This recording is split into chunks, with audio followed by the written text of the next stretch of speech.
아버지 장례식이 끝나갈 무렵 아무도 모르는 여인이 조용히 들어왔습니다. 그리고 단 한 장의 편지를 건넸습니다.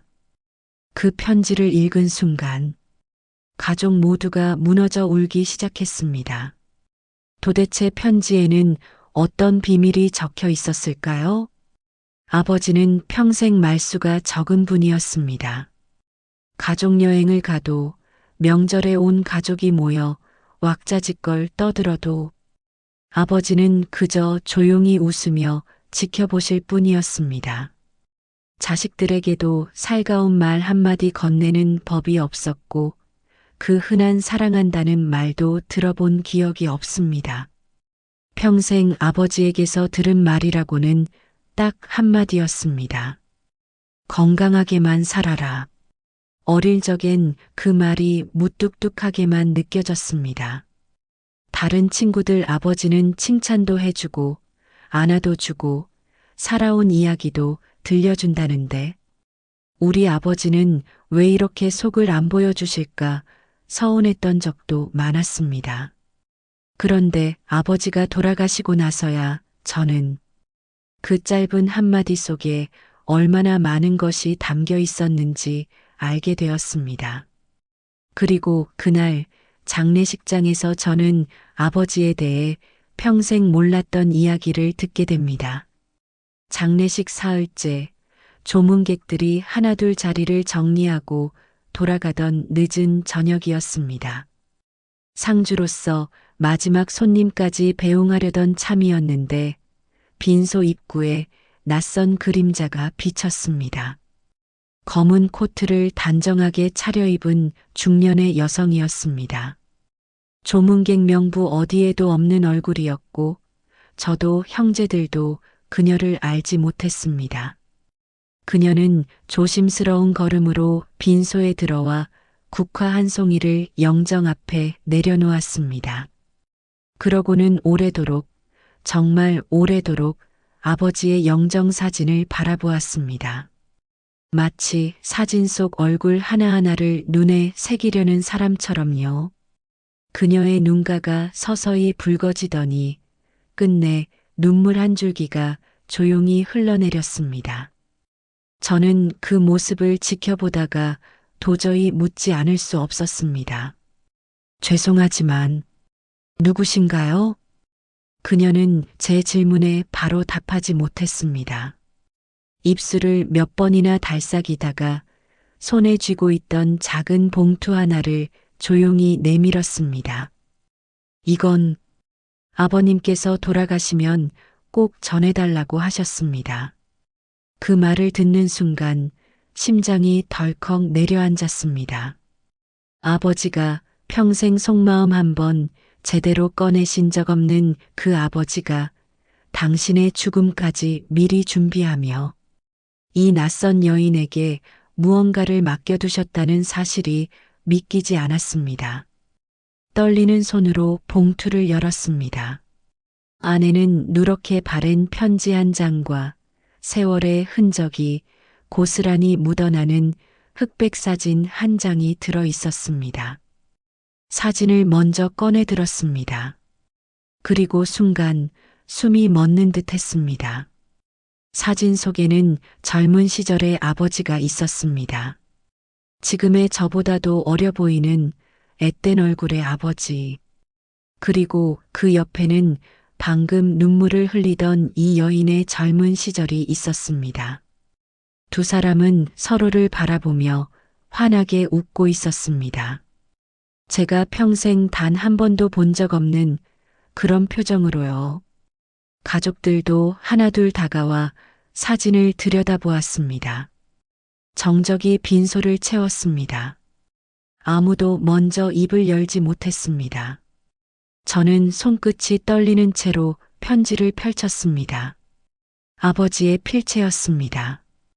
삐뚤빼뚤하지만 힘주어 눌러 쓴 틀림없는 아버지의 글씨였습니다.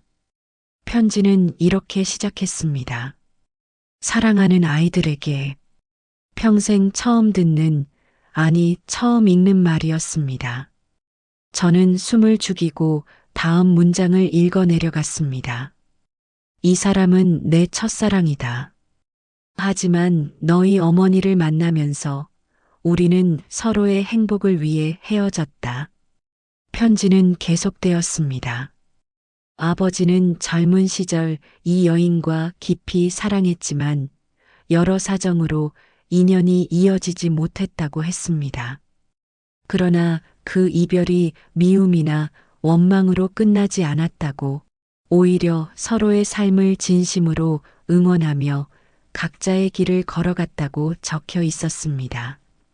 그 후에도 어려운 일이 생길 때마다 우리는 서로를 가족처럼 도우며 살았다.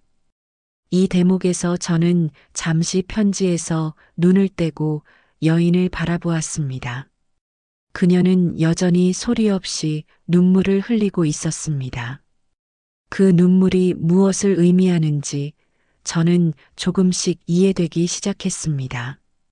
그리고 다음 문장에서 저는 정말로 무너질 뻔했습니다. 너희 어머니도 이 사실을 알고 있었다. 어머니가 알고 계셨다고요? 평생 아버지와 함께 소박하게 다투는 모습, 한 번 보인 적 없이 사이좋게 사셨던 어머니가 이 모든 걸 알면서도 아버지 곁을 지키셨다는 뜻이었습니다. 그것은 배신에 대한 침묵이 아니라 사람과 사람 사이에 존재할 수 있는 더 깊은 신뢰와 이해였습니다. 편지는 마지막을 향해 가고 있었습니다. 혹시라도 내가 먼저 떠난다면 이 사람이 혼자 울지 않게 따뜻하게 배웅해 주었으면 좋겠다. 사람에게는 사랑보다 더 깊은 인연도 있다는 걸 너희가 알았으면 한다. 그리고 마지막까지 너희 엄마만을 사랑했다는 것도 꼭 기억해다오. 편지를 다 읽는 순간 빈소 앞 모두가 참았던 눈물을 터뜨렸습니다. 형제들도 저도 그리고 그 낯선 여인도 마찬가지였습니다. 그녀는 끝내 참지 못하고 어깨를 들썩이며 울음을 터뜨렸습니다. 저는 그런 그녀에게 다가가 조용히 손을 잡아드렸습니다. 평생 아버지가 지켜온 사람을, 아버지의 마지막 부탁을 자식된 도리로 외면할 수는 없었습니다. 와주셔서 감사합니다. 아버지를 그렇게 오래 마음에 담아주셔서요. 그녀는 눈물 사이로 고개를 끄덕이며 말했습니다. 당신 아버지는 정말 좋은 사람이었어요. 저에게도, 그리고 당신 어머니에게도요. 그 말을 듣는 순간 저는 비로소 아버지라는 사람을 온전히 이해하게 되었습니다. 집으로 돌아오는 길, 저는 오랫동안 생각에 잠겼습니다. 왜 아버지는 평생 그 많은 이야기를 가슴속에만 묻어두셨을까? 왜 자식들에게 단 한 번도 당신의 젊은 날을, 당신의 사랑을, 당신의 인연을 이야기해 주지 않으셨을까? 이제는 알 것 같습니다. 아버지가 평생 지켜온 것은 비밀이 아니었습니다.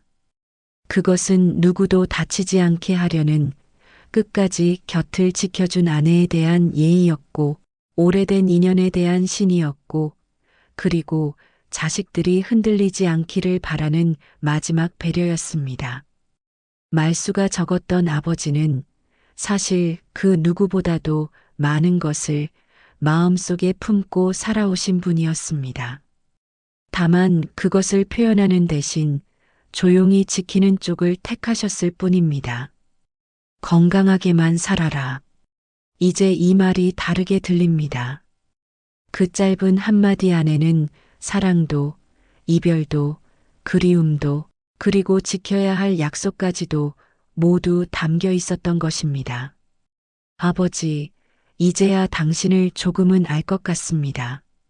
그리고 당신이 그토록 지키고 싶어 하셨던 그 마음, 저희가 오래도록 기억하겠습니다. 평생 말하지 않았던 진심은 마지막 편지 한 장으로 가족의 마음에 남았습니다. 여러분이라면 이 편지를 읽고 어떤 마음이 드셨나요?